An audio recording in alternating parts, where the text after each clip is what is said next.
All right, design detectives, welcome back. You probably sit on a chair every single day, but have you ever really stopped to think about the incredible story hiding inside of it? Well, today, we're going deep. We're cracking open the secret life of this everyday object. Because here's the thing, every single object around you, from your phone to your toothbrush, is telling you a story. So let's bring in our main suspect. What exactly is this chair trying to tell us? That's the case we're cracking today.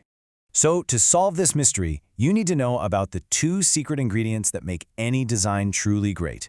And we're going to use our chair to figure out exactly what they are. Okay, you ready? Let's dive in. The first clue is usually the most obvious one, but trust me, it's also the most important. It's the object's job, or in design speak, its function. Function is really just what an object is built to do. Simple as that. For a chair, its main job is pretty clear, right? It's got to hold a person up, safely and comfortably. It needs to be stable, it needs to be strong. That is its core purpose. And it is so easy to spot bad function. I mean, just imagine trying to sit on a chair with one wobbly leg. It'd be a complete disaster. It fails at its most basic job, so it doesn't matter how cool it might look, it's a design failure, period. On the other hand, a successful design absolutely nails its function. A stable chair, 4 strong legs, a solid seat, a backrest that actually supports you. It does its job perfectly. It's reliable, it's safe, and you don't even have to think about it. It just works. But a great design isn't just about doing a job well. Our second clue is where things get really interesting. We're talking about the object's vibe, or what designers call its form. Form is all about how an object speaks to our senses. How it looks, how it feels, the message it sends. Is it soft or hard, simple or complicated? The shape, the color, the texture, all of this stuff gives an object its own distinct personality. And you can see this difference everywhere. Take a cozy armchair, for example. Its form, the soft cushions, the wide armrests, it basically screams comfort and relaxation. Now compare that to a simple kitchen chair. Its clean lines and hard surface communicate practicality, simplicity. 2 chairs, 2 totally different vibes, both chosen for very specific purpose.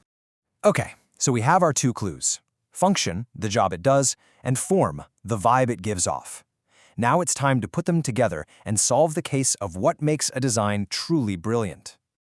This is where we bring in the master detectives of the design world, Charles and Ray Eames. They were famous for creating some of the most iconic chairs of the 20th century, because they were absolute geniuses at balancing these 2 secret ingredients. See, their whole philosophy was simple but so powerful. For them, a chair had to be more than just a place to sit. It had to be a beautiful object all on its own. They were constantly experimenting with new materials and new shapes to create things that were both incredibly comfortable and just stunning to look at. In their process, it involved asking all the right questions. They obsessed over the function, how does it feel to sit in, but they were equally obsessed with the form. How does it look in a room? Is it stylish? They considered every single angle to make sure the final product was a masterpiece of both. And there it is. The secret is out. Great design is not a choice between function or form. It's a perfect marriage of the 2. It's when an object works flawlessly and makes you feel something positive just by looking at it or using it. So, now that you know the secret, the power is in your hands. You have the tools to look at the world a little differently, to see the hidden stories in all the objects that are all around you. So here's your first mission. Pick any object near you, a lamp, a cup, your own chair. First, identify its function. What is its job? Then, analyze its form. What's its vibe? And finally, the big question, how do those 2 things work together to tell a complete design story? Once you start looking, you'll find that every single object has a secret to tell. Great job today, detectives. Now go out there and start investigating. What secrets are waiting to be discovered right where you are?